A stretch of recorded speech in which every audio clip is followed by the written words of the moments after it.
All right, now for the 1-4-5 chords, the groupings.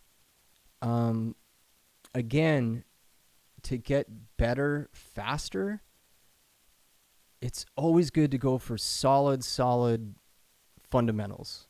It's just the best way to improve. And these chords are really important because 1-4-5 chords are the most prominent chords in a key.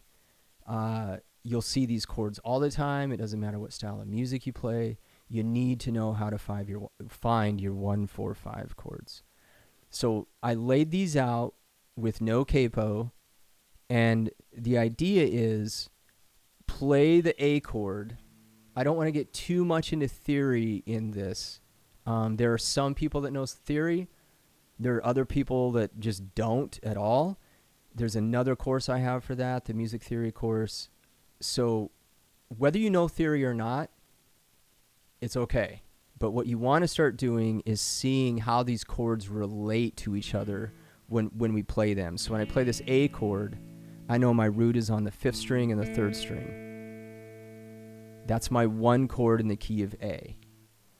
A, B, C sharp, D. D is 4, E is 5. We won't get into sharps and flats so much, but if you don't know music theory, you need to know how to name these chords with the capo applied. So you'll be able to figure that out by knowing where the root is and knowing your 1-4-5 chords, how these are grouped together in this relationship. So in the key of A is a 1 chord, D is a 4 chord, E is your 5 chord. So knowing that those chords go together, 1-4-5, that's super important, and to know where the roots are for each chord. And then that plays out for the other 1-4-5. So in the key of D, we have D, E, F sharp, G. D and G are your 1 and 4. A is your 5, D, G, A. D, G, A. Right? And now for C, G, A, B, C, D. 1, 4, 5. All right? Now, on the next page, if we look at the 1-4-5 chords for C, C, D, E, F, G, C, F, and G. If you look at that F chord, it's a half bar.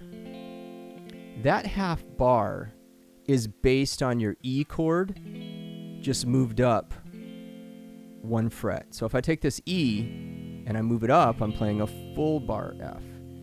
If I take this E and I just play the top 4 strings like that, that's an E chord. My root is on the 4th string. If I move it up and add a bar, I get my F chord. So now we're starting to see where the capo, knowing the 1-4-5, knowing the roots come into play.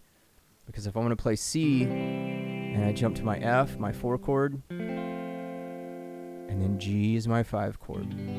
So just keep in mind that F chord, it's the same shape as your E, it's just moved up 1 fret. And that leads us to our 1-4-5 for E. So E, F sharp, G sharp, A, B, E, A, B. Those are your 1-4-5 chords in E. So we have our E chord, we have our A chord. Now, check it out. If we take that A chord shape, remember these shapes are all movable. If we take A and we move it up, we would get A sharp or B flat, and then we would get B. So that is the B chord written without a bar. We're just taking A, moving it up 2 frets to get to B. That's 1 whole step. If you wanted to add the bar, you could play it like this. You could play it like this. It's really up to you. But you will need to be able to take this A chord, move it up, and at least add your first finger to get to the B chord. So that's your 1-4-5 for E, A, and B. So part of your practice, just like starting to memorize and learn the neck, is just drill yourself. Be able to say your 1-4-5 chords in these keys. A, D, E, G, C, D, D, G, A, E, A, B, C, F, G. These are super important, And it kind of takes the mystery out of a lot of things, and it definitely takes out the guesswork, because you need to know these chords, and you need to know how they relate to each other and where the roots are. Because right now we're just playing these in root position. In the half bar chord course, we start getting into chord inversions, where now we're building on the information you have about the root note, and you have to be able to find the third and the fifth of the chord so that you can put that as the lowest note. That's another great thing for songwriters to really improve their creativity and open things up, because you're not just playing these blocky chords. You get into chord inversions, which leads you to cool tensions and resolves. You get into counterpoint.